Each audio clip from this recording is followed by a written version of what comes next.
তখন চাচা বললেন তুমি যাইতে পারো। কথা বুঝাইতে পারছি?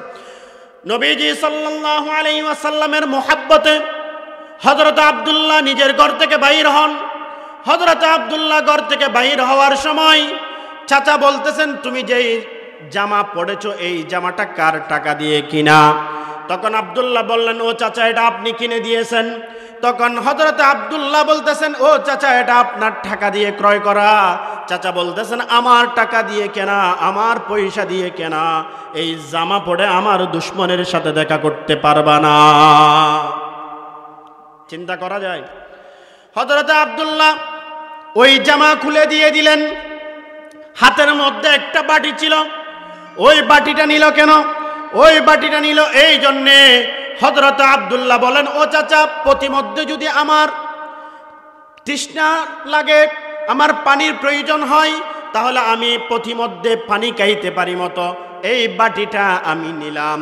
তখন চাচা বলতেছে ও আমার ভাতিজা এই বাটিও তো আমার টাকা দিয়ে ক্রয় করা, আমার টাকা দিয়ে ক্রয় করা, এই বাটি নিয়ে তুমি আমার দুশমনের সাথে দেখা করতে যাইতে পারবা না। এক কথায় নবীজি সাল্লাল্লাহু আলাইহি ওয়াসাল্লামের কাছে যাওয়ার জন্য হযরত আব্দুল্লাহ যে আকুতি মিনতি জানালেন, আকুতি মিনতি জানার পরে ওই চাচা হযরত আব্দুল্লাহর চাচা ইহুদি তাকে একদম বিবস্ত্র অবস্থায় যাওয়ার জন্য অনুমতি দিলেন। পায়ের মধ্যে স্যান্ডেলও ছিল না, পায়ের মধ্যে কিও ছিল না, স্যান্ডেলও ছিল না। যাইতে যাইতে হযরত আব্দুল্লাহ মদিনা শরীফের মধ্যে পৌঁছে যায়। মদিনা শরীফের মধ্যে যখন হযরত আব্দুল্লাহ পৌঁছেন সেই সময়ের মধ্যে দেখা যায় নামাজের সময় হয় নাই, রাত ৩টার সময় পৌঁছেন। ওই সময় থেকে তিনি চিন্তা করলেন এখানে মুহাম্মদকে তো কখনো দেখে নাই, মুহাম্মদ রাসূলুল্লাহ সাল্লাল্লাহু আলাইহি ওয়াসাল্লামকে হযরত আব্দুল্লাহ তো কখনো দেখে নাই। দেখার উপর বিশ্বাস ঈমান এনে ফেললেন। এখন মদিনা শরীফের মধ্যে যখন গিয়েছেন তখন দেখতেছেন সবাই এক ধরনের। সবাই কি এক ধরনের? কুল ইন কুনতুম তুহিব্বুনাল্লাহ ফাত্তাবিউনি ইউহিব্বুকুমুল্লাহ। কথা বুঝাইতে পারছি? অর্থাৎ আল্লাহর নবীর ইত্তেবা অনুসরণ এতটাই করত সাহাবায়ে কেরাম। সাহাবায়ে কেরাম কোনটা, আল্লাহর রাসূল কোনটা কিছুই বোঝা যাইত না। সুবহানাল্লাহ। অথচ আমরাও মুসলমান, তারাও মুসলমান। আমরাও যেই পয়গম্বরকে আখেরি পয়গম্বর হিসেবে মানি, তারাও সেই পয়গম্বরকে আখেরি পয়গম্বর হিসেবে মানেন। আমরা যেই প্রভুর ইবাদত করি তারাও সেই প্রভুর ইবাদত করেছেন, কিন্তু তাদের চরিত্র আর আমাদের চরিত্র আকাশ আর জমিন যেমন ব্যবধান ঠিক তেমনি ব্যবধান। মুহতারাম হাজিরিন, আমরা সকলেই জানি আল্লাহ সুবহানাহু ওয়া তাআলা এই দুনিয়া সৃষ্টি করার পর সর্বপ্রথম যাকে সৃষ্টি করেছেন তিনি হলেন হযরত আদম আলা নবিয়িনা আলাইহিস সালাতু ওয়াস সালাম। হযরত আদম আলাইহিস সালাতু ওয়াস সালামকে নিজের হাতের মাধ্যমে কুদরতি হাত দ্বারা আল্লাহ সুবহানাহু ওয়া তাআলা সৃষ্টি করেছেন। হযরত আদম আলাইহিস সালাতু ওয়াস সালামকে সৃষ্টি করার পর আল্লাহ পাক রব্বুল আলামিন এতটাই সম্মান দান করেছেন যে সম্মানের কারণে সমস্ত ফেরেশতাদেরকে আল্লাহ তাআলা নির্দেশ দিলেন ও আমার ফেরেশতারা, আমি যে দুনিয়ার মধ্যে প্রতিনিধি প্রেরণ করতে চাই ওই প্রতিনিধিকে তোমরা শুকরিয়াতান সিজদা করো। এই সিজদা ইবাদতের সিজদা নয়, এটা শুকরিয়াতান আল্লাহ তাআলা সিজদা করতে বলেছেন। সমস্ত ফেরেশতারা শরাফতের ক্ষেত্রে গিয়ে মর্যাদা দিতে গিয়ে হযরত আদম আলা নবিয়িনা আলাইহিস সালাতু ওয়াস সালামের সামনে হযরত আদম আলাইহিস সালাতু ওয়াস সালামকে সম্মান দেওয়ার উদ্দেশ্যে সিজদা করেছেন। আবা ওয়াস্তাকবার, শুধুমাত্র একজন সিজদা করে নাই, তিনি হলেন ইবলিস, শয়তান। আমরা সেদিকে যাচ্ছি না, শুধু এতটুকু আপনাদেরকে বুঝাইতে চাই আল্লাহ সুবহানাহু ওয়া তাআলা হযরত আদম আলা নবিয়িনা আলাইহিস সালাতু ওয়াস সালামকে সৃষ্টি করে অর্থাৎ আদমকে সিজদা করিয়ে সম্মানিত করেছেন এমনটা নয়। আদম আলাইহিস সালাতু ওয়াস সালাম থেকে নিয়ে কিয়ামত পর্যন্ত যত মানুষ আসবে, যত আদম আলাইহিস সালাতু ওয়াস সালামের গোত্র থেকে যত ইনসান এই দুনিয়ার মধ্যে আসবে, সবাইকে সম্মানিত করেছেন। সুবহানাল্লাহ। এটা শুধুমাত্র আল্লাহ তাআলা হযরত আদম আলাইহিস সালাতু ওয়াস সালামকে সিজদা করিয়েছেন এমনটা নয়, সম্মানিত করেছেন এমনটা নয়। কোরআনে কারীমে আল্লাহ পাক রব্বুল আলামিন বলেন, ওয়ালাকাদ কাররামনা বনি আদম। আল্লাহ পাক রব্বুল আলামিন বনি আদমকে সম্মানিত করেছেন। কেমন সম্মান আল্লাহ পাক রব্বুল আলামিন করেছেন? আমরা যদি একটু গবেষণা করি, চিন্তা ফিকির করি, তাহলে আমরা বুঝতে পাই আল্লাহ পাক রব্বুল আলামিন বনি আদমকে কিভাবে সম্মানিত করেছেন। ও দুনিয়ার মানুষ, কোরআনে কারীমের অপর আয়াতের মধ্যে আল্লাহ পাক রব্বুল আলামিন বলেন, ও দুনিয়ার মানুষ, তোমাদেরকে যত পরিমাণ নিয়ামত আমি দান করেছি, ওই নিয়ামতগুলো যদি তোমরা গণনা করো কখনো গণে শেষ করতে পারবে না। আল্লাহ তাআলা আমার আপনার বোর্ডের মধ্যে যত পরিমাণ নিয়ামত দান করেছেন, আল্লাহ পাক রব্বুল আলামিন আসমান থেকে নিয়ে জমিন পর্যন্ত, এই আসমান এবং জমিনের মধ্যবর্তী যত নিয়ামত আল্লাহ সুবহানাহু ওয়া তাআলা দান করেছেন, এই নিয়ামতগুলো যদি আমরা গণনা করি, কসম করে বলতে পারি ওই নিয়ামতের গণনা আমরা কখনো শেষ করতে পারবো না। এত নিয়ামত আল্লাহ তাআলা আমাদেরকে দান করেছেন, সুবহানাল্লাহ। কিন্তু আমরা এতটাই অবাগা, আমরা এতটাই ছন্নহারা, আমরা এতটাই অপদার্থ, আল্লাহ পাক রব্বুল আলামিন আমাদেরকে এতটা নিয়ামত দান করার পরেও আমরা আল্লাহ তাআলার নাফরমানি করতে বলি না। প্রত্যেক কদমে বকদম আমরা আল্লাহ তাআলার নাফরমানি, আল্লাহ তাআলার গাফলতি, আল্লাহ তাআলাকে নারাজি করার যে কার্যক্রমগুলো আমরা করি, এটা আল্লাহ তাআলা এত নিয়ামত দেওয়ার প্রতিদান এটাই, কখনো হতে পারে না। এত নিয়ামত আল্লাহ তাআলা আমাদেরকে দান করেছেন, সুবহানাল্লাহ। আমি যে বিষয়ের উপর আলোচনা করতে চাই সেই বিষয়টা হলো ঈমান।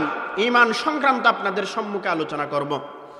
তার পূর্বে আমাদেরকে একটা জিনিস জানা লাগবে, সেই জিনিসটা হলো ঈমান কাকে বলে, ঈমানের পরিচয় কি। শুধু তাই নয়, এই যে খালেক এবং মাখলুক কাকে বলে, এই জিনিসগুলো আমাদেরকে জানা লাগবে। খালেক বলা হয়, এক কথায় বাংলা তরজমা যদি আমি আপনাদের সামনে উপস্থাপন করি, খালেক বলা হয় কাকে? খালেক বলা হয় সৃষ্টিকর্তাকে। কথা বুঝছেন আমার? একটু আওয়াজ দিতে হবে। খালেক বলা হয় কাকে? সৃষ্টিকর্তাকে। আর মখলুক কাকে বলা হয়? মখলুক বলা হয় আল্লাহ ব্যতীত যা আছে সব কিছুকে মখলুক বলা হয়। এই আসমান এবং জমিন, আসমানের মধ্যবর্তী, আসমান এবং জমিনের মধ্যবর্তী যত কিছু আছে সব কিছু হলো মখলুক। যিনি সৃষ্টি করেছেন তাকে বলা হয় খালেক। যিনি সৃষ্টি করেছেন তাকে বলা হয় কি? খালেক। অথচ আমরা মুসলমান দাবি করি, কিন্তু প্রকৃতপক্ষে আমাদের কাছে মুসলমানিত্ব আছে কিনা আমরা যদি একটু বিবেচনা করি তাহলে আমাদের মূল ধাতু বের হয়ে যাবে। একজন কবি বলেন, হাম মুসলমা হ্যাঁ মগর হাম মে মুসলমানি নেহি, हम मुसलमान हैं मगर हम में मुसलमानी नहीं, दिल में ईमान है मगर कामिले ईमान नहीं। ओ दुनियार मानुष, আমরা মুসলমান বলি, কিন্তু প্রকৃতপক্ষে আমরা মুসলমানিত্ব আদায় করতে পারি না। আমাদের দিলের মধ্যে ঈমান আছে বলি, কিন্তু প্রকৃতপক্ষে ঈমান আছে কিনা সন্দেহ। কথা বুঝতেছেন আমার? সেজন্য খালেক এবং মাখলুকের পরিচয় আমাদেরকে জানতে হবে। আল্লাহ পাক রব্বুল আলামিন যে আয়াতের মধ্যে বলেছেন, ওয়ালাকাদ কাররামনা বনি আদম, বনি আদমকে আল্লাহ তাআলা সম্মানিত করেছেন। কিসের কারণে সম্মানিত করেছেন? ও দুনিয়ার মানুষ, আমার আপনার মতো মানুষ যার কাছে ঈমান নাই, যার কাছে আল্লাহ তাআলার রাজামন্দি নাই, তাকে উলাইকা কাল আনআম কোরআনের ভাষায় বলেছেন। আমরা আল্লাহ তাআলার কাছে যে কারণে দামি, সেই দামিটা হলো ঈমানের কারণে। সেই দামিটা হলো কিসের কারণে? ঈমানের কারণে। শুধু তাই নয়, কোরআনের অপর আয়াত আল্লাহ পাক রব্বুল আলামিন বলেন, লাকাদ মান্নাল্লাহু আলাল মুমিনিনা ইয বা'আসা ফীহিম রাসূলা। ও দুনিয়ার মানুষ, আল্লাহ পাক রব্বুল আলামিন আমাদেরকে আরো একটি বড় নিয়ামত দান করেছেন। সেই বড় নিয়ামতটি হলো আমাদের মধ্য হতে আল্লাহ পাক রব্বুল আলামিন রাসূল প্রেরণ করেছেন। রাসূল প্রেরণ করেছেন আমাদের মধ্য হতে। এটিও অনেক বড় একটি নিয়ামত, এটিও অনেক বড় একটি নিয়ামত, যে কথা আমি আপনাদের সম্মুখ প্রাণ উপস্থাপন করতে চাই। আল্লাহ তাআলা আমাদেরকে দামি করেছেন অনেক কারণে। এক নম্বরের কারণ, জ্ঞানের কারণে আল্লাহ তাআলা আমাদেরকে দামি করেছেন। অথচ আমার থেকে আপনার থেকে অনেক শক্তিশালী ঘোড়া রয়েছে, আমার থেকে আপনার থেকে অনেক শক্তিশালী গরু রয়েছে, আমার থেকে আপনার থেকে অনেক শক্তিশালী হাতি রয়েছে, কিন্তু তাদের মূল্য আল্লাহ তাআলার কাছে নাই। আমার আপনার মূল্য আল্লাহ তাআলার কাছে কেন বেশি? একটি মাত্র কারণ, সেটা হলো আল্লাহ তাআলা আমাদেরকে ঈমানের মতো দৌলত দান করেছেন, আকল দান করেছেন, জ্ঞান দান করেছেন। জ্ঞানের মাধ্যমে আল্লাহ তাআলা আমাকে আপনাকে দামি বানিয়েছেন। শুধু তাই নয়, আল্লাহ তাআলা আমাকে আপনাকে দামি বানিয়েছেন সামাজিকতার কারণে। কিসের কারণে? সামাজিকতার কারণে। আল্লাহ পাক রব্বুল আলামিন আমাকে আপনাকে দামি বানিয়েছেন সৌন্দর্যের কারণে। কোরআনে কারীম আল্লাহ পাক রব্বুল আলামিন কসম করে বলেন, ওয়াত্তিন ওয়াজ-যাইতুন ওয়া তুরি সিনিন ওয়া হাযাল বালাদিল আমিন। আল্লাহ পাক রব্বুল আলামিন কসমকে বলতেছেন তিন ফলের কসম। ওয়াত্তিন, আল্লাহ পাক রব্বুল আলামিন তিন ফলের কসমকে বলছেন, ও দুনিয়ার মানুষ, তিন ফলের যত দাম তার চেয়ে বেশি দামি হলো আল্লাহ তাআলার কাছে মানুষ। সুবহানাল্লাহ।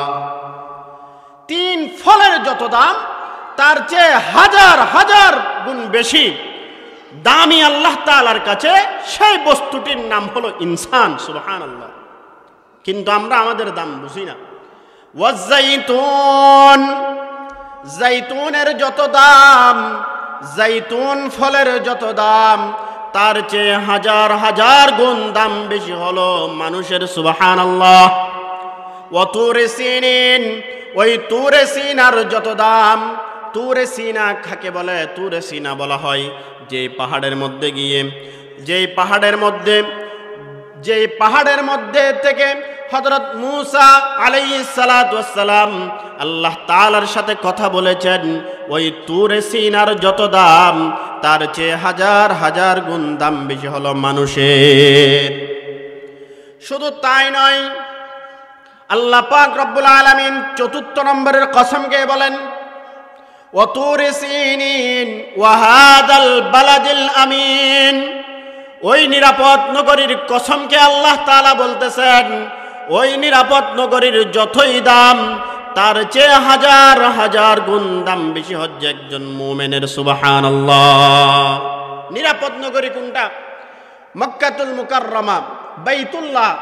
বাইতুল্লাহর যেই দাম একজন মুমিনের দাম আল্লাহ তাআলার কাছে তার চেয়ে বেশি। সুবহানাল্লাহ।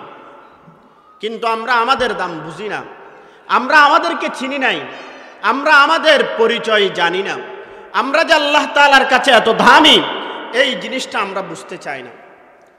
অথচ সৈয়দুল কিল এলাকার মধ্যে আমরা যারা আছি, যাদেরকে আল্লাহ তাআলা নিয়ামত দান করেছেন, ঈমানের মতো নিয়ামত, যাদেরকে মুসলমান বানিয়েছেন, ওই যে ডোনাল্ড ট্রাম্প, ওই যে জস বাটলার বলেন, ডোনাল্ড ট্রাম্প বলেন, তার যত দাম তার চেয়ে হাজার হাজার গুণ দাম বেশি হচ্ছে একজন সৈয়দুল কিল এলাকার ভ্যান চালক মানুষের। আল্লাহ তাআলার কাছে ততই দাম, কিন্তু আমরা আমাদেরকে চিনি নাই। শুধুমাত্র একটি কারণ, সেই কারণটি হলো ঈমানের কারণ। কিসের কারণ? হতাহন না বাজিয়াল, কিসের কারণ? ঈমানের কারণ।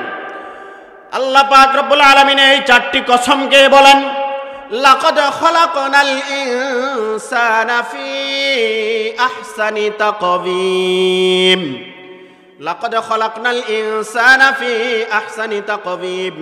আল্লাহ তাআলা সুন্দর অবয়ব স্ট্রাকচারের মাধ্যমে সৃষ্টি করেছেন মানুষকে। সুবহানাল্লাহ। একজন মানুষ তার মতো করে তে অনেক সুন্দর, আরেকজন মানুষের দিকে তাকাবেন তেও সুন্দর। এগুলো সব আল্লাহ তাআলার নিদর্শন। এগুলো সব কার নিদর্শন? আল্লাহ তাআলার কাছে, আল্লাহ তাআলার নিদর্শন। বাইতুল্লাহ থেকে মানুষ কিভাবে দামি, বাইতুল্লাহ থেকে মুমিন কিভাবে দামি, আমি আপনাদেরকে একটা ঘটনা শোনাই। হযরত ওমর ফারুক রাদিয়াল্লাহু তাআলা আনহুর সন্তান ইবনে উমর একদিন বাইতুল্লাহ জিয়ারত করতেছেন। নাযারা ইবনে উমর ইলাল বাইত আও ইলাল কাবা, কাবার দিকে তাকিয়ে ইবনে উমর অর্থাৎ হযরত ওমর ফারুক রাদিয়াল্লাহু তাআলা আনহুর সন্তান বলতেছেন, মা আযমুকা ওয়া আযমু হুরমাতাকা, ও বাইতুল্লাহ তোমার কি দাম, তোমার কি সম্মান, তোমার থেকে হাজার হাজার গুণ দাম বেশি হলো একজন মুমিনের। সুবহানাল্লাহ। বাইতুল্লাহ থেকেও একজন মুমিনের দাম আল্লাহ তাআলার কাছে বেশি। সুবহানাল্লাহ। কিন্তু বড়ই দুঃখ এবং পরিতাপের বিষয়, আমরা আমাদেরকে চিনি নাই, আমরা আমাদেরকে চিনি নাই। আজকে আমরা আমাদেরকে চিনার জন্য এখানে বসছি। ইনশাআল্লাহ আমরা আমাদেরকে চিনব। ও দুনিয়ার মানুষ, আল্লাহ পাক রব্বুল আলামিন হযরত ওমর ফারুক রাদিয়াল্লাহু তাআলা আনহুর সন্তান ওই যে হাজর আসওয়াদের কাছে গিয়ে, হাজর আসওয়াদের কাছে গিয়ে বলেন, ও হাজর আসওয়াদ তোমার কি দাম, তোমার চেয়ে একজন মুমিনের দাম আল্লাহ তাআলার কাছে বেশি। সুবহানাল্লাহ। চিন্তা করা যায়। সেজন্য আমরা যারা আছি, আল্লাহ তাআলা আমাদের যাদেরকে এভাবে আমাদেরকে আল্লাহ তাআলা যেমনিভাবে আল্লাহ তাআলার কাছে গুরুত্ব দিয়েছেন, আমরা যদি আমাদের গুরুত্বের কথা বুঝতাম তাহলে নিঃসন্দেহে আমরা কখনো খারাপ কাজ, অনৈতিক কাজ, ইসলামের বিরোধী কোনো কাজের মধ্যে আমরা লিপ্ত হতাম না। কথা বুঝাইতে পারছি? এবার আসুন, এই যে মুমিন আল্লাহ তাআলা বানিয়েছেন, মুমিন বানানোর পর আমরা দেখতে পাই, আমরা যারা মুসলমান আছি, পৃথিবীর বর্তমান গবেষণা অনুযায়ী আমরা দেখতে পাই 250 কোটি মুসলমান বর্তমান পৃথিবীর মধ্যে আছে। 250 কোটি মুসলমান বর্তমান পৃথিবীর মধ্যে আছে। কিন্তু বড় দুঃখ এবং পরিতাপের বিষয়, মুসলমানকে নিধনের ক্ষেত্রে কাফের বেঈমান মুশরিক ইহুদি যারা আছে সকলেই ঐক্যবদ্ধ। আল কুফরু মিল্লাতুন ওয়াহিদা, অর্থাৎ যারা কুফর আছে সকলে ঐক্যবদ্ধ, কাফের বেঈমান মুশরিক সহ যারা আছে সকলে ঐক্যবদ্ধ কিভাবে মুসলমানদেরকে নিধন করা যায়। কথা বুঝাইতে পারছি? কথা বুঝতেছেন আমার? কিন্তু আমরা মুসলমানরা এখনো ঐক্যবদ্ধ হতে পারিনি। আল্লাহ পাক রব্বুল আলামিন হযরত আদম আলাইহিস সালাতু ওয়াস সালাম থেকে নিয়ে হযরত মুহাম্মদুর রাসূলুল্লাহ সাল্লাল্লাহু আলাইহি ওয়াসাল্লাম পর্যন্ত যত পয়গম্বর দুনিয়ার মধ্যে এসেছেন, সমস্ত পয়গম্বরকে একটি দায়িত্ব দিয়েছেন। সেই দায়িত্ব হলো ঈমানের দাওয়াত মানুষের ধারে ধারে পৌঁছে দাও, মানুষের ধারে ধারে পৌঁছে দাও। এই ঈমানের দায়িত্ব পালন করতে গিয়ে, ঈমানি দাওয়াতি কার্যক্রম করতে গিয়ে আমাদের রাসূল আকায়ে নামদার তাজদারে মদিনা হযরত মুহাম্মদুর রাসূলুল্লাহ সাল্লাল্লাহু আলাইহি ওয়াসাল্লাম অসংখ্য নির্যাতন নিপীড়নের শিকার হয়েছে, অসংখ্য নির্যাতন নিপীড়নের শিকার হয়েছেন। আমি আপনাদেরকে কিঞ্চিত পরিমাণ শোনাই। মুহাম্মদুর রাসূলুল্লাহ সাল্লাল্লাহু আলাইহি ওয়াসাল্লাম যেই মুহূর্তে দুনিয়ার মধ্যে আগমন করেন, এমন এক কঠিন পরিস্থিতির মধ্যে নবীজি সাল্লাল্লাহু আলাইহি ওয়াসাল্লাম দুনিয়ায় আগমন করেন, যেই সময়ের মধ্যে এই দুনিয়ার মধ্যে ইনসাফ ছিল না, আদল ছিল না, সমতা ছিল না, আদল বলতে কিছুই ছিল না, ন্যায় বিচার কিছুই ছিল না, সামাজিকতা বলতে কিছুই ছিল না। এমন এক কঠিন পরিস্থিতির মধ্যে মুহাম্মদুর রাসূলুল্লাহ সাল্লাল্লাহু আলাইহি ওয়াসাল্লাম দুনিয়ায় আগমন করেন। যে সমস্ত মানুষের মাঝে সামাজিকতা ছিল না, যে সমস্ত মানুষের মাঝে আখলাক ছিল না, যে সমস্ত মানুষের মাঝে চরিত্র ছিল না, ওই সমস্ত মানুষকে 23 বছরের নবুয়তের জিন্দেগির মাধ্যমে নবীজি সাল্লাল্লাহু আলাইহি ওয়াসাল্লাম এতটাই পরিবর্তন করেছেন, তাদেরকে কোরআনের ভাষায় খায়রুল কুরুন বলতে বাধ্য হয়েছে। কথা বুঝাইতে পারছি? সবচাইতে দামি মানুষ হয়ে গেছেন তারা, সবচাইতে দামি মানুষ হয়ে গেছেন তারা। অথচ তারা এতদিন পর্যন্ত এমন এক কঠিন পরিস্থিতির মধ্যে ছিল যাদের মধ্যে ইনসাফ তো ছিলই না, আদল তো ছিলই না, একেবারে আখলাক চরিত্র এতটাই নিম্ন, এতটাই খারাপ ছিল, তাদেরকে বলা হয়তো ওই সময়টাকে বলা হয়তো আইয়ামে জাহিলিয়াত। ওই সময়টাকে বলা হয়তো কি? আইয়ামে জাহিলিয়াত। কিন্তু 23 বছরের পট পরিবর্তনের মাধ্যমে নবীজি সাল্লাল্লাহু আলাইহি ওয়াসাল্লাম এমন দাওয়াতি কার্যক্রম করেছেন তাদেরকে, যেই দাওয়াতি কার্যক্রমের কারণে তারা খয়রুল কুরুনে পরিণত হয়। সুবহানাল্লাহ, খয়রুল কুরুনে পরিণত হয়। কথা বুঝাইতে পারছি? নবীজি সাল্লাল্লাহু আলাইহি ওয়াসাল্লাম যেই মুহূর্তে আল্লাহ পাক রব্বুল আলামিনের পক্ষ হতে নবুয়ত প্রাপ্ত হন, নবুয়ত প্রাপ্ত হওয়ার পরে নবীজি সাল্লাল্লাহু আলাইহি ওয়াসাল্লাম মানুষের দ্বারে দ্বারে গিয়ে বলতেছেন, কুলু লা ইলাহা ইল্লাল্লাহ তুফলিহুন। ও দুনিয়ার মানুষ, তোমরা এতদিন পর্যন্ত লাত এবং উজ্জাতের পূজা করতা, তোমরা এতদিন পর্যন্ত বড় বড় খাম্বার পূজা করতা, তোমাদেরকে লাত এবং উজ্জাত কোনো ফায়দা দিবে না, তোমাদেরকে খাম্বা, বড় বড় খাম্বা কোনো ফায়দা দিবে না।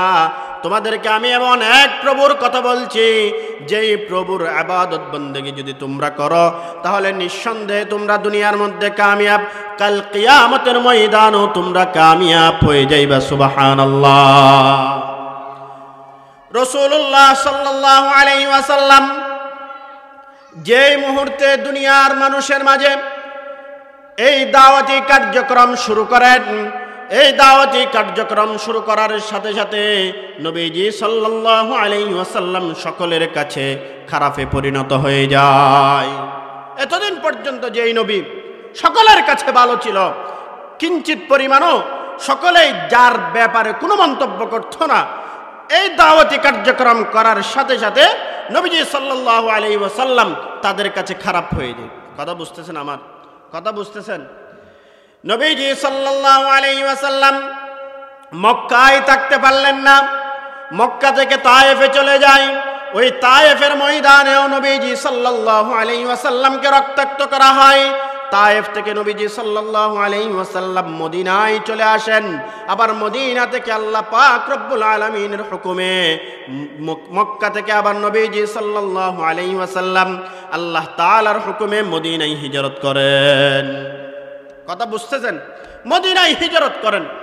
এতটাই বিপৎস অবস্থা নবীজি সাল্লাল্লাহু আলাইহি ওয়াসাল্লামকে করেছেন, যে নির্যাতনের কারণে নবীজি সাল্লাল্লাহু আলাইহি ওয়াসাল্লাম মক্কায় থাকতে পারলেন না, মদিনায় চলে যাইতে বাধ্য হয়েছে। মদিনায় চলে যাইতে বাধ্য হয়েছে। মদিনা শরীফের মধ্যে গিয়ে নবীজি সাল্লাল্লাহু আলাইহি ওয়াসাল্লাম কিভাবে রাষ্ট্র পরিচালনা করা হয়, কিভাবে সমাজ পরিচালনা করা যায়, কিভাবে পারিবারিক জীবন সুন্দর করা যায়, কিভাবে রাষ্ট্রীয় জীবন সুন্দর করা যায়, এই বিষয়গুলো নিয়ে যখন নবীজি সাল্লাল্লাহু আলাইহি ওয়াসাল্লাম কাজ করেন এবং সোনার মানুষে মদিনার সমস্ত অলিগলিতে সমস্ত মানুষ সোনার মানুষে পরিণত হয়ে যায়। সুবহানাল্লাহ। আজকেও আমরা ওই মদিনার সনদের কথা বলি। আমি তো স্পষ্ট ভাষায় বলি, মদিনার সনদের মাধ্যমে যদি আমাদের এই প্রিয় মাতৃভূমি বাংলাদেশকে স্বাধীন করা হয়, এই বাংলাদেশকে পরিচালনা করা হয়, খোদার কসম করে বলি আমাদের বাংলাদেশে কোনো ন্যায়, কোনো অন্যায় অবিচার থাকতে পারে না। আমাদের বাংলাদেশের মধ্যে কোনো অন্যায় অবিচার থাকতে পারে না। একমাত্র ইসলামের পদাঙ্ক অনুসরণ আমরা করি না। যে আয়াত আমি আপনাদের সম্মুখ প্রাণে তেলাওয়াত করেছি, ওই আয়াতের মধ্যে আল্লাহ পাক রব্বুল আলামিন বলেন, ইয়া আইয়ুহাল্লাযীনা আমানু দুখুলু ফিস-সিলমি কাফা। ও দুনিয়ার মুমিন, তোমরা ইসলামের মধ্যে পরিপূর্ণরূপে প্রবেশ করো। ওয়ালা তাত্তাবিউ খুতুওয়াতিশ শাইতান, শয়তানের পদাঙ্ক অনুসরণ করিও না। আজকে আমাদের উপর এত ধরনের অভিশাপ হওয়ার একটি মাত্র কারণ, সেই কারণটি হলো আমরা শয়তানের অনুসরণ করি। আমরা কিসের অনুসরণ করি? শয়তানের অনুসরণ করি। যেমনিভাবে নবীজি সাল্লাল্লাহু আলাইহি ওয়াসাল্লাম উহুদের যুদ্ধের কথা বলি, খন্দকের যুদ্ধের কথা বলি, এই সমস্ত যুদ্ধের মধ্যে নবীজি সাল্লাল্লাহু আলাইহি ওয়াসাল্লাম যেমনিভাবে দেশকে রক্ষা করার জন্য আমাদের প্রিয় মাতৃভূমি অর্থাৎ মদিনাতুল মুনাওয়ারাকে রক্ষা করবার জন্যে নবীজি সাল্লাল্লাহু আলাইহি ওয়াসাল্লাম যুদ্ধের মধ্যে ধামামা বাজিয়েছেন, যুদ্ধ করেছেন। ঠিক তেমনিভাবে এই উপমহাদেশকে স্বাধীন করার জন্য কওমি উলামায়ে কেরাম যুদ্ধ করেছেন। 1947 সালে আজকে যে এই আমাদের হিন্দুস্তান উপমহাদেশ, আমাদের এই উপমহাদেশ স্বাধীন হয়েছে একমাত্র উলামায়ে কেরামের মাধ্যমে। আমরা এই কথা ভুলে যাই, আমরা এই জিনিসগুলো ভুলে যাই। এখনো আমি তো বলি, উলামায়ে কেরামের নেতৃত্বে যদি কোরআন এবং হাদিসের ভিত্তিতে আমরা যদি রাষ্ট্র পরিচালনা করি, এখানে কোনো ইফতিজার থাকতে পারে না, এখানে কোনো ইফতিজার থাকতে পারে না। আমি যে বিষয় আপনাদের উপর আলোচনা করতে চাই, ঈমানের কারণে, এই ঈমানের দাওয়াত দিতে গিয়ে নবীজি সাল্লাল্লাহু আলাইহি ওয়াসাল্লাম অসংখ্য নির্যাতনের শিকার হয়, অসংখ্য নির্যাতনের শিকার হয়। শুধু নবীজি সাল্লাল্লাহু আলাইহি ওয়াসাল্লাম নির্যাতনের শিকার হয়েছেন এমনটা নয়, সাহাবায়ে কেরাম রিদওয়ানুল্লাহি তাআলা আলাইহিম আজমাইন তারা প্রত্যেকেই এই ঈমানের দাওয়াত দিতে গিয়ে নির্যাতনের শিকার হয়। যেমন একজন সাহাবী হযরত আম্মার, সপরিবারে আম্মার ঈমান আনার কারণে আবু জাহেলের প্রেতাত্মারা হযরত আম্মার রাদিয়াল্লাহু তাআলা আনহু সপরিবারের সবাইকে নির্যাতন করেন। কেমনে নির্যাতন? হযরত আম্মার বিন ইয়াসিরের মা হযরত সুমাইয়া অর্থাৎ আম্মারের পরিবারকে রাস্তার ধারের মধ্যে আবু জাহেলের প্রেতাত্মারা নির্যাতন করতেছেন। ওইদিকে নবীজি সাল্লাল্লাহু আলাইহি ওয়াসাল্লাম যাচ্ছিলেন। নবীজি সাল্লাল্লাহু আলাইহি ওয়াসাল্লাম ওই দৃশ্য দেখার পর নবীজি সাল্লাল্লাহু আলাইহি ওয়াসাল্লামের চোখ দিয়ে পানি চলে আসে। কথা বুঝতেছেন আমার? কথা বুঝতে লাগবেন না বাজিয়াল? নবীজি সাল্লাল্লাহু আলাইহি ওয়াসাল্লামের চোখ দিয়ে পানি চলে আসে এবং সাথে সাথে নবীজি সাল্লাল্লাহু আলাইহি ওয়াসাল্লাম বলেন, ইসবিরু ইয়া আহলা আম্মার ফাইন্নাল জান্নাতা তানতাযিরু লাকুম। পরিবার একটু সবর করো, ধৈর্য ধারণ করো, কেননা তোমার জন্য জান্নাত অপেক্ষা করতেছে। সুবহানাল্লাহ। আম্মারের পরিবারকে নবীজি সাল্লাল্লাহু আলাইহি ওয়াসাল্লাম সুসংবাদ দিলেন, ও আম্মারের পরিবার, একটু সবর করো, ধৈর্য ধারণ করো, তোমার জন্য অপেক্ষা করতেছে জান্নাতুল ফেরদৌস। সুবহানাল্লাহ। কথা বুঝতেছেন আমার? শুধু তাই নয়, ঈমানের উপর অটল অবিচল থাকার কারণে হযরত সুমাইয়া রাদিয়াল্লাহু তাআলা আনহা অনেক নির্যাতনের শিকার হয়েছেন।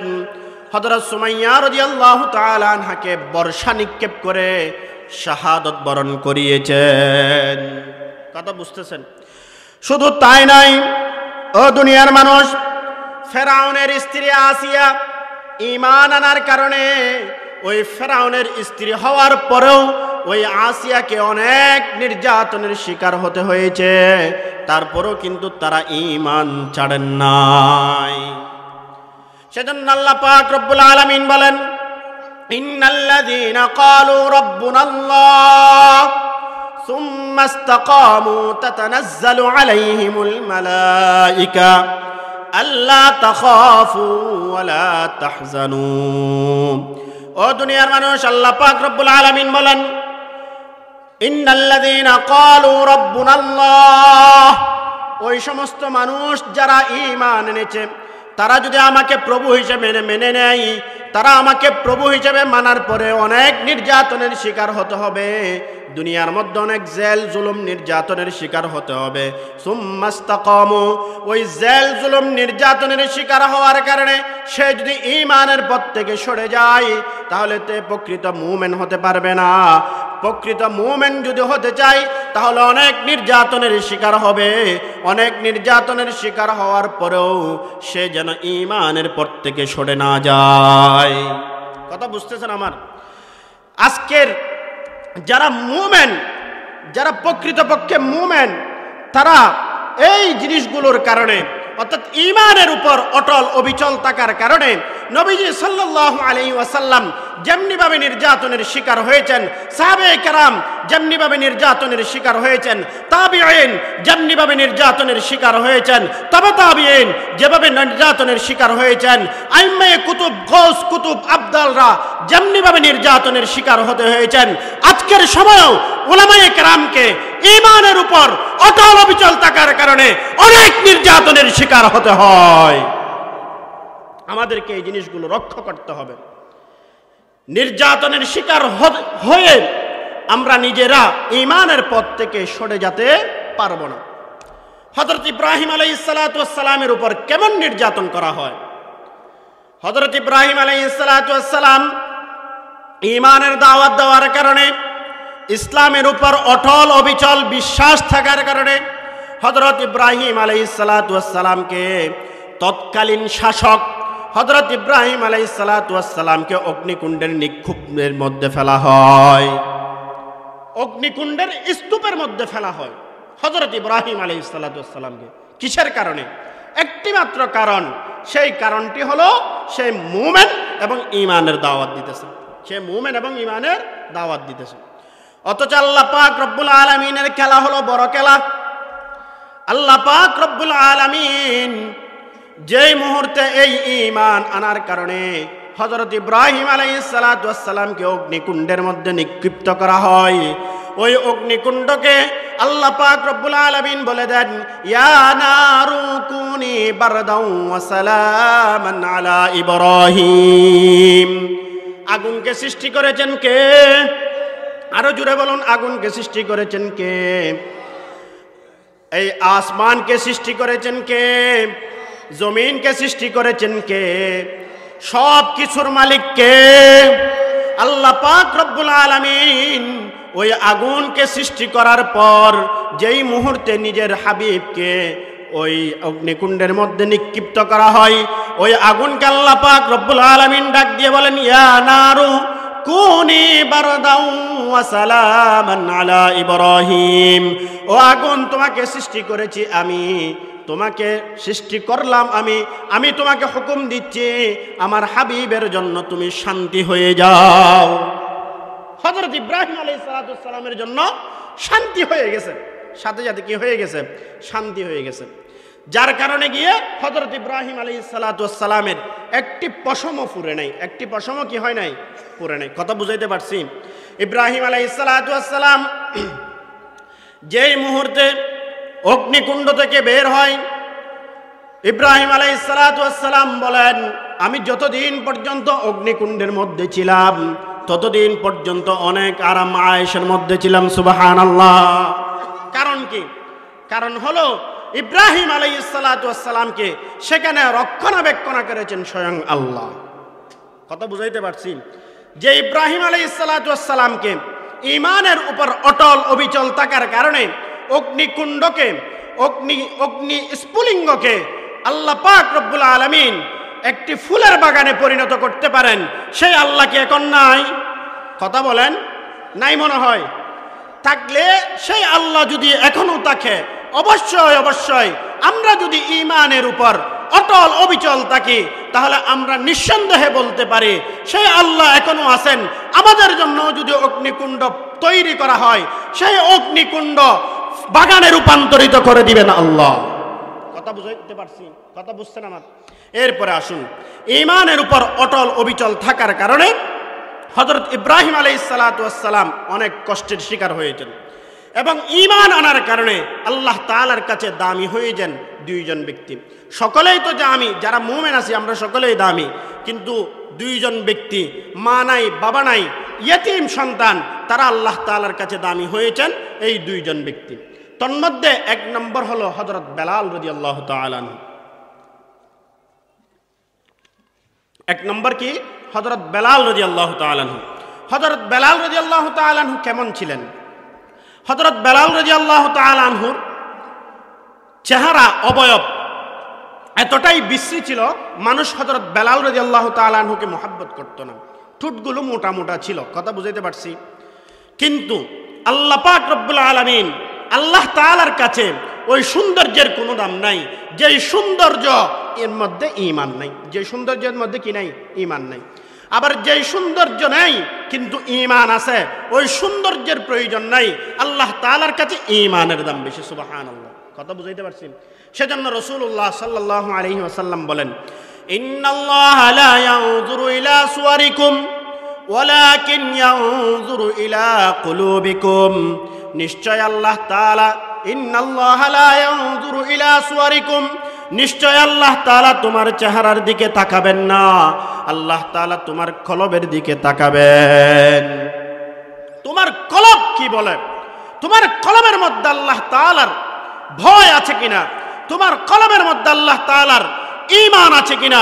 তোমার কলবের মধ্যে আল্লাহ তাআলার প্রতি অগাধ বিশ্বাস আছে কিনা? সেই জিনিসগুলো আল্লাহ তাআলা তাকাবেন। কথা বুঝাইতে পারছি? আমার কথা বুঝছেন? এরপরে আসুন, ওয়ালাকিন ইয়ানজুরু ইলা কুলুবিকুম, নিশ্চয় আল্লাহ তাআলা তোমার কলবের দিকে তাকাবেন। তোমার কলবের মধ্যে যদি ঈমান থাকে, তোমার কলবের মধ্যে যদি আল্লাহ তাআলার ভয় থাকে, আল্লাহ তাআলার প্রতি অগাধ বিশ্বাস থাকে, তাহলে নিঃসন্দেহে তুমি আল্লাহ তাআলার কাছে দামি। কথা বুঝাইতে পারছি? হযরত বেলাল রাদিয়াল্লাহু তাআলা আনহু এতটাই বিভৎস হওয়ার পরেও, অসুন্দর হওয়ার পরেও আল্লাহ তাআলার কাছে দামি একটি মাত্র কারণ, সেই কারণটি হলো ঈমানের কারণ। সেই কারণটি হলো কিসের কারণ? ঈমানের কারণ। ঈমানের মতো দৌলত থাকার কারণে হযরত বেলাল রাদিয়াল্লাহু তাআলা আনহু সবার আগে জান্নাতের মধ্যে প্রবেশ করেন। সুবহানাল্লাহ। ঠিক তেমনি ভাবে আরেকজন সাহাবীর ঘটনা কিতাবের মধ্যে এসেছে। সেই সাহাবীর নাম হলো হযরত আব্দুল্লাহ। তার মা নাই, বাবা নাই, তার চাচার কাছে সে তার চাচা এবং চাচির কাছে বসবাস করতেন হযরত আব্দুল্লাহ। কথা বুঝাইতে পারছি? হযরত আব্দুল্লাহ নিজের চাচার কাছে বসবাস করতেন। তার মাও নাই, বাবাও নাই, সে হলো একজন ইতিম সন্তান। চাচা ছিল কিন্তু ইহুদি। চাচা ছিল কি? ইহুদি। হযরত আব্দুল্লাহ চাচাকে বলতেছেন, ও চাচা, মদিনা শরীফের মধ্যে মুহাম্মদুর রাসূলুল্লাহ সাল্লাল্লাহু আলাইহি ওয়াসাল্লাম এসেছেন, আমি মদিনা শরীফের মধ্যে যাইতে চাই। চাচা বললেন, তুমি আমার কে? আমার পড়ে আমার এখানে থেকে আমার দুশমনের সাথে দেখা করতে চাও, তাহলে তুমি আমার ঘর থেকে একেবারে বের হয়ে যাও। আমার ঘর থেকে একেবারে কি হয়ে যাও? বের হয়ে যাও। কথা বুঝাইতে পারছি? হযরত আব্দুল্লাহ চিন্তা করলেন, আমি যাকে মোহাব্বত করি, যার প্রতি ঈমান এনেছি, আমি তাকে পাওয়ার জন্য আমি আমার ঘর ছাড়তে পারি, আমার চাচা চাচিকে ছাড়তে পারি, আমার দুনিয়ার সয় সম্পদ সব কিছু ছাড়তে পারি, তারপর আমি যার প্রতি ঈমান এনেছি তার সাথে আমার দেখা করা লাগবে। কথা বুঝাইতে পারছি? তখন হযরত আব্দুল্লাহ চাচাকে বললেন, ও চাচা, ঠিক আছে, আমি আমার ঘর ছাড়তে রাজি আছি, আপনাদেরকেও ত্যাগ করতে রাজি আছি, আমাকে একটু যাওয়ার আপনি সুযোগ করে দেন। তখন চাচা বললেন, যাও, তুমি যাইতে পারো। তখন চাচা বললেন, তুমি যাইতে পারো। কথা বুঝাইতে পারছি? নবীজি সাল্লাল্লাহু আলাইহি ওয়াসাল্লামের মোহাব্বতে হযরত আব্দুল্লাহ নিজের ঘর থেকে বাইর হন।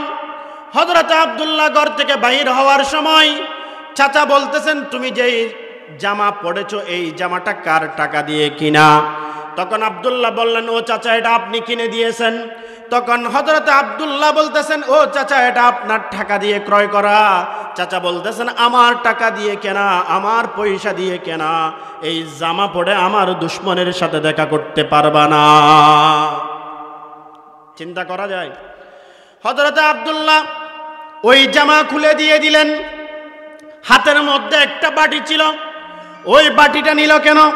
ওই বাটিটা নিল এই জন্যে, হযরত আব্দুল্লাহ বলেন, ও চাচা, প্রতিমধ্যে যদি আমার তৃষ্ণা লাগে, আমার পানির প্রয়োজন হয়, তাহলে আমি প্রতিমধ্যে পানি খাইতে পারি মতো এই বাটিটা আমি নিলাম। তখন চাচা বলতেছে, ও আমার ভাতিজা, এই বাটিও তো আমার টাকা দিয়ে ক্রয় করা, আমার টাকা দিয়ে ক্রয় করা, এই বাটি নিয়ে তুমি আমার দুশমনের সাথে দেখা করতে যাইতে পারবা না। এক কথায় নবীজি সাল্লাল্লাহু আলাইহি ওয়াসাল্লামের কাছে যাওয়ার জন্য হযরত আব্দুল্লাহ যে আকুতি মিনতি জানালেন, আকুতি মিনতি জানার পরে ওই চাচা হযরত আব্দুল্লাহর চাচা ইহুদি তাকে একদম বিবস্ত্র অবস্থায় যাওয়ার জন্য অনুমতি দিলেন। পায়ের মধ্যে স্যান্ডেলও ছিল না। পায়ের মধ্যে কিও ছিল না? স্যান্ডেলও ছিল না। যাইতে যাইতে হযরত আব্দুল্লাহ মদিনা শরীফের মধ্যে পৌঁছে যায়। মদিনা শরীফের মধ্যে যখন হযরত আব্দুল্লাহ পৌঁছেন, সেই সময়ের মধ্যে দেখা যায় নামাজের সময় হয় নাই, রাত ৩টার সময় পৌঁছেন। ওই সময় থেকে তিনি চিন্তা করলেন এখানে মুহাম্মদকে তো কখনো দেখে নাই, মুহাম্মদ রাসূলুল্লাহ সাল্লাল্লাহু আলাইহি ওয়াসাল্লামকে হযরত আব্দুল্লাহ তো কখনো দেখে নাই। দেখার উপর বিশ্বাস, ঈমান এনে ফেললেন। এখন মদিনা শরীফের মধ্যে যখন গিয়েছেন তখন দেখতেছেন সবাই এক ধরনের। সবাই কি এক ধরনের? কুল ইন কুনতুম তুহিব্বুনাল্লাহা ফাত্তাবিউনি ইউহিব্বুকুমুল্লাহ। কথা বুঝাইতে পারছি? অর্থাৎ আল্লাহর নবীর ইত্তেবা, অনুসরণ এতটাই করত সাহাবায়ে কেরাম। সাহাবায়ে কেরাম কোনটা, আল্লাহর রাসূল কোনটা, কিছুই বোঝা যাইত না। সুবহানাল্লাহ। অথচ আমরাও মুসলমান, তারাও মুসলমান। আমরাও যেই পয়গম্বরকে আখেরি পয়গম্বর হিসেবে মানি, তারাও সেই পয়গম্বরকে আখেরি পয়গম্বর হিসেবে মানেন। আমরা যেই প্রভুর ইবাদত করি, তারাও সেই প্রভুর ইবাদত করেছেন। কিন্তু তাদের চরিত্র আর আমাদের চরিত্র, আকাশ আর জমিন যেমন ব্যবধান, ঠিক তেমনি ব্যবধান। কথা বুঝাইতে পারছি? আমাদের কাছে সুন্নতের কোনো ধার নাই। হযরত আব্দুল্লাহ রাত ৩টা বাজে মদিনা শরীফের মধ্যে পৌঁছে যায়। তখন হযরত আব্দুল্লাহ চিন্তা করলেন এখানে মুহাম্মাদুর রাসূলুল্লাহ সাল্লাল্লাহু আলাইহি ওয়াসাল্লাম কোনটা জানি না, কারণ সবাইকে দেখতেই তো একই রকম দেখা যায়। কোনটা হযরত আব্দুল্লাহ চিনতে পারলেন না। হযরত আব্দুল্লাহ চিন্তা করলেন কিছুক্ষণ পরেই তো ফজরের জামাত হবে, নিঃসন্দেহে ফজরের জামাতের যিনি ইমামতি করবেন তিনি হলেন মুহাম্মাদুর রাসূলুল্লাহ সাল্লাল্লাহু আলাইহি ওয়াসাল্লাম। ঠিক তেমনি ভাবে হযরত আব্দুল্লাহ অপেক্ষা করলেন। কিছুক্ষণ যাওয়ার পর যেই মুহূর্তে ফজরের নামাজের সময় হয়ে যায়, ফজরের নামাজের সময়ের মধ্যে হযরত আব্দুল্লাহ দেখতে পেলেন মুহাম্মাদুর রাসূলুল্লাহ সাল্লাল্লাহু আলাইহি ওয়াসাল্লাম ইমামতি করতেছেন। সুবহানাল্লাহ। হযরত আব্দুল্লাহ মুহাম্মাদুর রাসূলুল্লাহ সাল্লাল্লাহু আলাইহি ওয়াসাল্লামের ইমামতিতে ফজরের নামাজ পড়েন।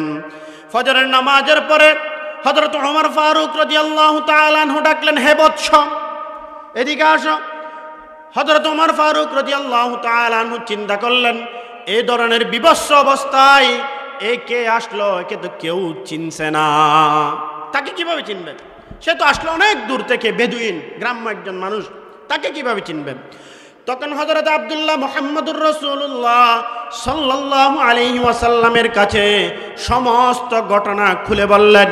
মুহাম্মাদুর রাসূলুল্লাহ সাল্লাল্লাহু আলাইহি ওয়াসাল্লাম হযরত আব্দুল্লাহর এই ঘটনা শুনে চোখ দিয়ে পানি অনবর বাইর হতে থাকে। সুবহানাল্লাহ। মুহাম্মাদুর রাসূলুল্লাহ সাল্লাল্লাহু আলাইহি ওয়াসাল্লাম বললেন আজকে থেকে এই আব্দুল্লাহ আমার খেদমতের মধ্যে থাকবে। সুবহানাল্লাহ। সুবহানাল্লাহ। আরো জোরে বলেন। এই আব্দুল্লাহ আমার খেদমতের মধ্যে আজকে থেকে থাকবেন। হযরত আব্দুল্লাহ মুহাম্মাদুর রাসূলুল্লাহ সাল্লাল্লাহু আলাইহি ওয়াসাল্লামের খেদমতের মধ্যে রয়ে যায়। কিছুদিন যাইতে না যাইতে হযরত আব্দুল্লাহ খুব অল্প বয়সের মধ্যে ইন্তেকাল করে ফেলেন। আল্লাহ তাআলার ডাকে সাড়া দেন। আল্লাহ তাআলার ডাকে সাড়া দিয়ে হযরত আব্দুল্লাহ দুনিয়া থেকে রাহলাত নেন। তখন যেই অবস্থায় হযরত আব্দুল্লাহকে কবরস্থ করা হবে, আমাদের দেশের মধ্যে একটা প্রচলন আছে, দেখবেন কবরের মধ্যে যেই ব্যক্তি নামে, যেই ব্যক্তি মারা যায় তার সবচাইতে আপন ব্যক্তি কবরের মধ্যে নামে। খবরের মধ্যে না নামি না আর খবর দিবেন লাই, বাপ মরে যাইলে গো ফুয়া নামে, আর যদি ফুয়া মরে যাই গো বাপ নামে। সবচাইতে আপন যিনি, সবচাইতে প্রিয় যিনি, যার আপন বেশি, সেই তো খবরের মধ্যে নামে। এদিকে হযরত আব্দুল্লাহ এমন অবস্থার মধ্যে ইন্তেকাল করলেন, হযরত আব্দুল্লাহর মাও নাই, বাবাও নাই, চাচাও নাই, কোনো আত্মীয় স্বজন নাই। হযরত আব্দুল্লাহর ওলিকে, হযরত আব্দুল্লাহর আপনকে কবর যখন করা হবে, কবরস্থ যখন করা হবে, নবীজি সাল্লাল্লাহু আলাইহি ওয়াসাল্লাম বললেন হযরতে আব্দুল্লাহর, এই আব্দুল্লাহর প্রিয় হলাম আমি। সুবহানাল্লাহ। এই আব্দুল্লাহর ওলি হলাম আমি।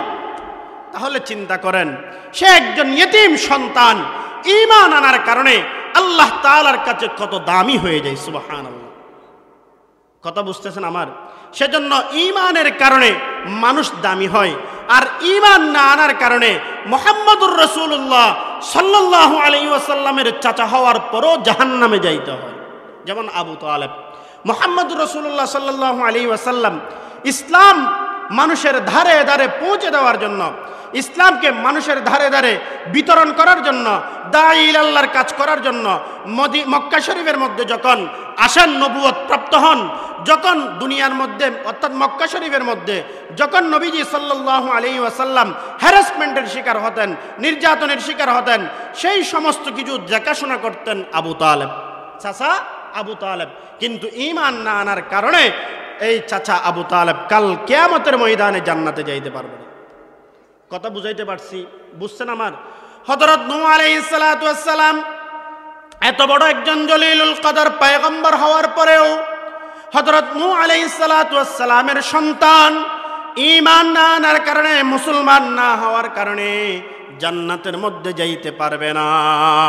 শুধু তাই নয়, হযরত ইব্রাহিম আলাইহিস সালাতু ওয়াস সালামের পিতা আজর ঈমান না আনার কারণে, মুসলমান না হওয়ার কারণে সে জান্নাতে যাইতে পারবে না।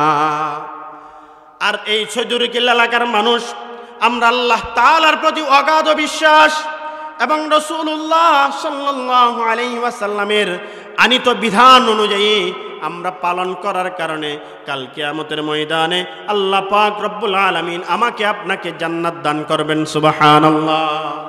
কথা বুঝাইতে পারছি? ঈমান কত বড় দৌলত, ঈমান কত বড় দামি জিনিস। কিন্তু বড়ই দুঃখ এবং পরিতাপের বিষয় হলো আমরা আমাদের ইসলামকে সৌন্দর্যভাবে মানুষের কাছে পৌঁছাইতে পারি নাই। আমরা মনে করি ইসলাম শুধু মসজিদ এবং মাদ্রাসা কেন্দ্রিক নয়। ইসলাম এমন একটি ধর্ম, যেই ধর্ম মদিনা শরীফের মধ্যে নবীজি সাল্লাল্লাহু আলাইহি ওয়াসাল্লাম দেখিয়ে দিয়েছেন কিভাবে রাষ্ট্রীয় বিধান পালন করতে হয়, কিভাবে সামাজিক নীতি পালন করতে হয়, কিভাবে অর্থনীতি পালন করতে হয়, কিভাবে পারিবারিক জীবন পালন করতে হয়, সব কিছু দেখিয়ে দিয়েছেন মুহাম্মদুর রাসূলুল্লাহ সাল্লাল্লাহু আলাইহি ওয়াসাল্লাম। কথা বুঝাইতে পারছি? কিন্তু বড় দুঃখ এবং পরিতাপ আমাদের জন্য, আমরা যারা আছি আমরা মনে করি এই ইসলাম শুধু হুজুরদের কাজ। ইসলাম শুধু কার কাজ?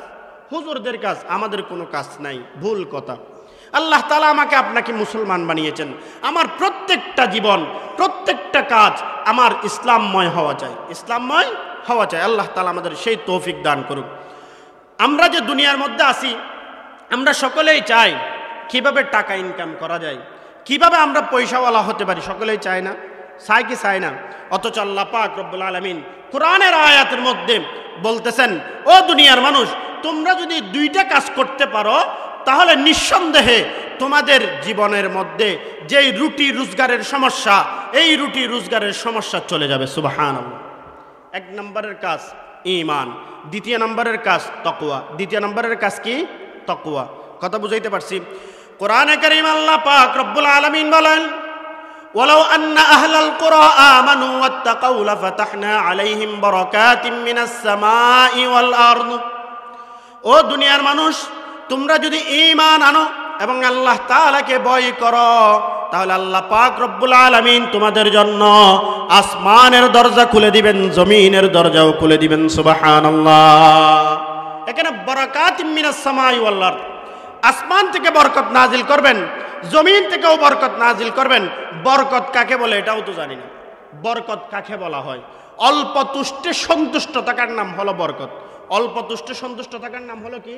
বরকত। যেমন আমি আপনাদেরকে বলি, একজন মানুষের কোটি কোটি টাকা আছে, কিন্তু ওই পরিবারের মধ্যে শান্তি নাই। এই কোটি টাকার কোনো দাম আছে? কথা বলেন, কোনো দাম আছে? আমাদের মুরব্বীরা এই বরকতের তারিফ করতে গিয়ে বলেন, অল্প তেলে মসমসে ভাজা, অর্থাৎ তেল অল্প কিন্তু ভাজা হলো খুব মধুর। এটাকে বলা হয় কি? বরকত। এটাকে বলা হয় কি? বরকত। সেজন্য আল্লাহ পাক রব্বুল আলামিন বলতেছেন, আমরা যদি ঈমান আনি এবং আল্লাহ তাআলাকে ভয় করি, তাহলে আল্লাহ পাক রব্বুল আলামিন আমার জন্য, আপনার জন্য এই দুনিয়ার আসমান দিয়ে বরকত নাজিল করবেন, জমিন থেকেও বরকত নাজিল করবেন। সুবহানাল্লাহ। আল্লাহ তাআলা আমাদেরকে ঈমান এবং এই তাকওয়ার উপর অটল অবিচল থাকার তৌফিক দান করুক। ঠিক তেমনিভাবে এই ঈমান এবং তাকওয়া অর্জন করার মুখ্যম সুযোগ এসেছে এখন। মোক্ষম সুযোগ এসেছে কি এখন। যেমন নাকি এই মাসটা চলতেছে রজব মাস, সামনে আসবে শাবান মাস। নবীজি সাল্লাল্লাহু আলাইহি ওয়াসাল্লাম শাবানের কথা বলতে গিয়ে বলেন শাবানু শাহরি ওয়া রমাদান শাহরুল্লাহ, শাবানু শাহরি ওয়া রমাদান শাহরুল্লাহ। নবীজি সাল্লাল্লাহু আলাইহি ওয়াসাল্লাম বলেন শাবানু শাহরি ওয়া রমাদান শাহরুল্লাহ, শাবান মাস হলো আমার মাস এবং রমজান মাস হলো আল্লাহ তাআলার মাস। সাহাবায়ে কেরাম বলেন নবীজি সাল্লাল্লাহু আলাইহি ওয়াসাল্লাম যে মুহূর্তে শাবান মাস আসতো, নবী করিম সাল্লাল্লাহু আলাইহি ওয়াসাল্লাম এই শাবান মাসের মধ্যে এতটাই রোজা রাখতেন, এতটাই ইবাদত বন্দেগী করতেন, আমাদের মাঝে মধ্যে মনে হইতো রমজান মাস চলে আসছে, আমাদের মাঝে মধ্যে মনে হইতো রমজান মাস চলে আসছে। একটা জিনিস চিন্তা করবেন, এই নূরুল আনোয়ার কিতাব আছে আমাদের কওমি নাসাবের মধ্যে, পাঠ্যসূচির মধ্যে আছে। এখানে মুকদ্দমার মধ্যে লিখতেছেন কালামুল মুলুক মুলুকুল কালাম, অর্থাৎ মানুষ যত বড় তার কথাও তত বড়। এটা রাসূলুল্লাহ সাল্লাল্লাহু আলাইহি ওয়াসাল্লাম বলতেছেন শাবানু শাহরি। তাইলে শাবান মাসের কত গুরুত্ব, শাবান মাস সামনে আসতেছে। ওই শাবান মাসে সাহাবায়ে কেরাম কি কি আমল করতেন, ওই শাবান মাসের মধ্যে সাহাবায়ে কেরাম বেশি বেশি কোরআন তেলাওয়াত করতেন, সুবহানাল্লাহ। সাহাবায়ে কেরাম বেশি বেশি নফল নামাজ পড়তেন, সাহাবায়ে কেরাম বেশি বেশি রোজা রাখতেন, সাহাবায়ে কেরাম বেশি বেশি কি রাখতেন, রোজা রাখতেন। আমরা করতে পারবো না ইনশাআল্লাহ, হতা না হয় পারবো না ইনশাআল্লাহ। এই কাজগুলো আমাদেরকে করা লাগবে। শাবানু শাহরি ওয়া রমাদান শাহরুল্লাহ, নবীজি সাল্লাল্লাহু আলাইহি ওয়াসাল্লাম নিজের দিকে সম্বোধন করেছেন শাবান মাস হলো আমার মাস আর রমজান মাস হলো আল্লাহ তাআলার মাস। ওই রমজান আল্লাহ তাআলার মাসের মধ্যে বেশি বেশি ইবাদত করার জন্য এই মাসের মধ্যে সাহাবায়ে কেরাম রিদওয়ানুল্লাহি তাআলা আলাইহিম আজমাইন সহ নবীজি সাল্লাল্লাহু আলাইহি ওয়াসাল্লাম বেশি বেশি কোরআন তেলাওয়াত করতেন এবং বেশি বেশি রোজা রাখতেন, সুবহানাল্লাহ। শেখ আব্দুল কাদের জিলানী কিতাবের মধ্যে লিখতেছেন এই শাবান লিখতে 4টি অক্ষরের প্রয়োজন। একটি হলো শিন, শিন থেকে হলো শরাফত, অর্থাৎ এটা মর্যাদাশীল মাস। আইন থেকে উলুউন, উঁচুশীল মাস, অনেক উঁচুশীল মাস, অর্থাৎ এটা অনেক সম্মানিত একটি মাস। শাবান, বা থেকে বিররুন, এটা হলো একটি নেকির মাস। নুন থেকে নূরুন, এটা হলো একটি আলোকিত মাস, সুবহানাল্লাহ। শেখ আব্দুল কাদের জিলানী রহমতুল্লাহি আলাইহি বলতেছেন ও দুনিয়ার মানুষ, শাবান মাস আল্লাহ তাআলার কাছে অনেক দামি মাস। কেন? নবীজি সাল্লাল্লাহু আলাইহি ওয়াসাল্লাম নিজের দিকে সম্বোধন করার কারণে এই শাবান মাসের গুরুত্ব বেড়ে গেছে, সুবহানাল্লাহ। কথা বুঝাইতে পারছি? শাবানু শাহরি ওয়া রমাদান শাহরুল্লাহ, এবং রমজান মাস হলো আল্লাহ তাআলার মাস। কেন? আল্লাহ পাক রব্বুল আলামিন কোরআনে কারীমের মধ্যে ইরশাদ ফরমান ইয়া আইয়ুহাল্লাযীনা আমানু কুতিবা আলাইকুমুস সিয়ামু কামা কুতিবা আলাল্লাযীনা মিন ক্বাবলিকুম লাআল্লাকুম তাত্তাকুন। ও দুনিয়ার মানুষ, যারা ঈমান এনেছো, আল্লাহ পাক রব্বুল আলামিন এক শ্রেণীর মানুষকে সম্বোধন করে বলতেছেন, এক প্রকারের মানুষকে আল্লাহ পাক রব্বুল আলামিন উদ্দেশ্য করে বলতেছেন ইয়া আইয়ুহাল্লাযীনা আমানু। সারা দুনিয়ার মানুষকে আল্লাহ তাআলা বলতেছেন না, যারা ঈমান এনেছে তাদেরকে আল্লাহ পাক রব্বুল আলামিন বলতেছেন ইয়া আইয়ুহাল্লাযীনা আমানু কুতিবা আলাইকুমুস সিয়াম কামা কুতিবা আলাল্লাযীনা মিন ক্বাবলিকুম লাআল্লাকুম তাত্তাকুন। ও দুনিয়ার মুমিন, তোমাদের উপর রমজানের রোজাকে ফরজ করা হয়েছে, সুবহানাল্লাহ, সুবহানাল্লাহ। আল্লাহ পাক রব্বুল আলামিন রমজানের রোজাকে ফরজ করেছেন কুতিবা আলাইকুমুস সিয়াম কামা কুতিবা আলাল্লাযীনা মিন ক্বাবলিকুম, যেমনি ভাবে আল্লাহ তাআলা তোমাদের পূর্ববর্তী উম্মতদের উপর এই রমজানের রোজা ফরজ করেছেন, সুবহানাল্লাহ।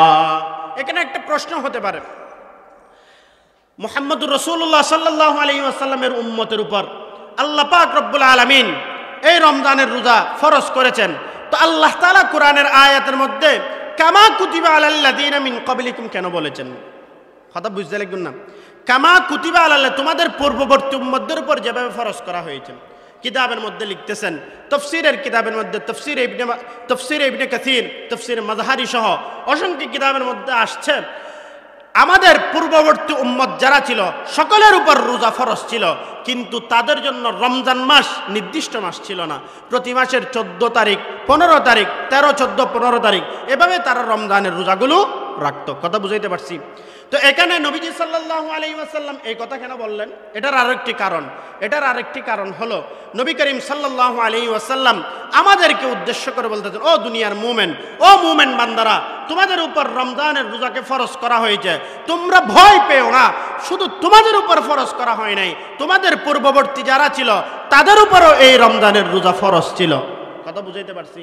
আমাদেরকে সান্ত্বনা দেওয়ার জন্য, আমাদেরকে কি দেওয়ার জন্য?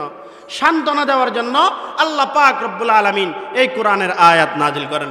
ইয়া আইয়ুহাল্লাযীনা আমানু কুতিবা আলাইকুমুস সিয়ামু কামা কুতিবা আলাল্লাযীনা মিন ক্বাবলিকুম লাআল্লাকুম তাত্তাকুন। আমরা রোজা রাখার জন্য, রোজা রাখতে পারলে কি হবে? আল্লাহ পাক রব্বুল আলামিন বলতেছেন লাআল্লাকুম তাত্তাকুন, যাতে তোমরা মুত্তাকি হয়ে যাও। যাতে তোমরা কি হয়ে যাও? মুত্তাকি হয়ে যাও, আল্লাহ তাআলাকে ভয়কারী বান্দা হয়ে যাও। আর মুত্তাকি হলে কি ফায়দা? মুত্তাকিদের জন্য আল্লাহ পাক রব্বুল আলামিন কাল কিয়ামতের ময়দানে জান্নাত অবধারিত করবেন। সুবহানাল্লাহ।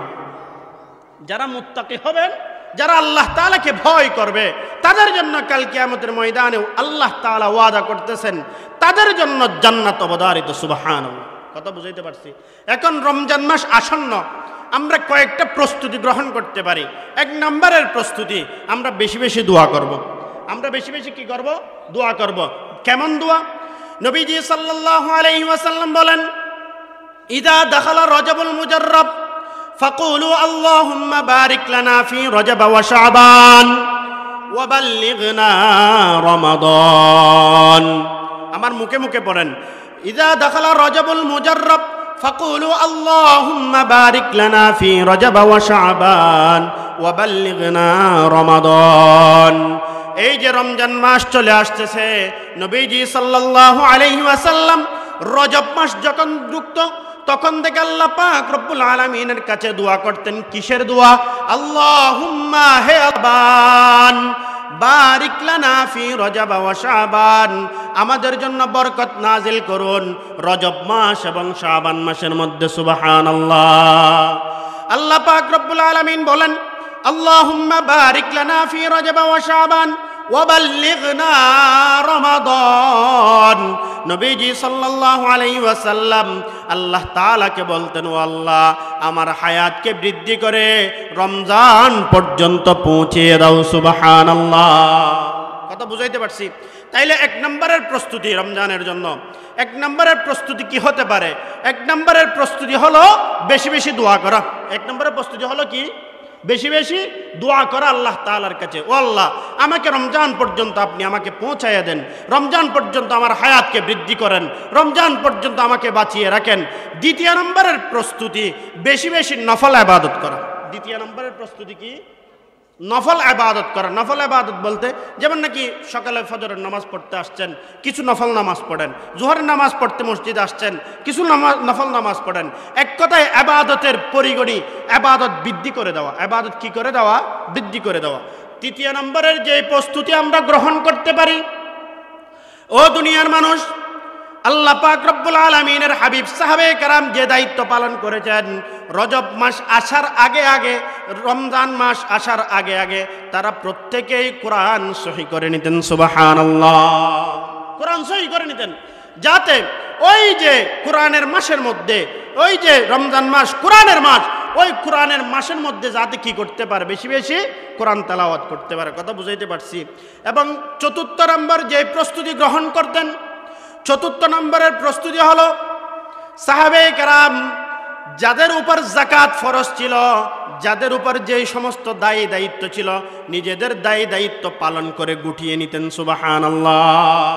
আমরাও করতে পারবো না ইনশাআল্লাহ? রমজান মাস আসন্ন, এই রমজানকে সামনে রেখে আমরা প্রত্যেকেই যদি নিজের জীবনের যেই জায়েদ কাজগুলো আছে, অতিরিক্ত কাজ যেগুলো আছে এগুলো গুছিয়ে আমরা যাতে ইবাদতের জন্য প্রস্তুতি নিতে পারি। আমরা সকলেই পারবো তো ইনশাআল্লাহ। আল্লাহ তাআলা আমাদের সবাইকে তৌফিক দান করুক। আমরা তো কোরআন তেলাওয়াত করতে জানি না, তাহলে কি করা যায়? অন্তত পক্ষে আমরা মেহেরিয়া মাদ্রাসা থেকে একজন ছাত্র, দুইজন হাফেজ সাহেবের আমাদের মসজিদে তেলাওয়াত করাইতে পারি না? খতম তারাবি পড়তে পারি না ইনশাআল্লাহ?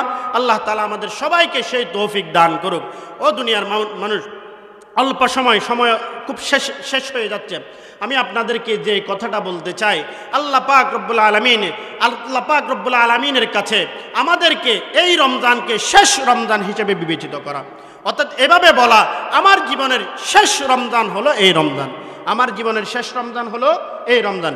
সেজন্য আমরা সকলেই যে কথাগুলো আমি আপনাদের সামনে উপস্থাপন করলাম, বিশেষ করে ঈমানের কথা, আল্লাহ তাআলার কাছে আমরা দামি হলাম কিসের কারণে? ঈমানের কারণে। এই ঈমান আমাদেরকে নবায়ন করা লাগবে, এই ঈমানের উপর অটল অবিচল আমাদেরকে থাকা লাগবে। অনেক ধরনের ঝড় তুফান আমাদের উপর আসতে পারে, আমাদের পার্শ্ববর্তী রাষ্ট্র থেকেও আমাদের উপর আঘাত আসতে পারে, আমেরিকা থেকেও আমাদের উপর আঘাত আসতে পারে। তাই বলে আমরা আমাদের নিজের ঈমানকে বিক্রি করতে পারবো না ইনশাআল্লাহ। আল্লাহ তাআলা আমাদের সবাইকে ঐক্যবদ্ধভাবে আমাদের দেশের স্বাধীনতা রক্ষার্থে, আমাদের দেশের ঈমান এবং মুসলমানিত্ব রক্ষার্থে সকলকে ঐক্যবদ্ধ থাকার তৌফিক দান করুক। ওয়া আখিরু দাওয়ানা আনিল হামদুলিল্লাহি রাব্বিল আলামিন।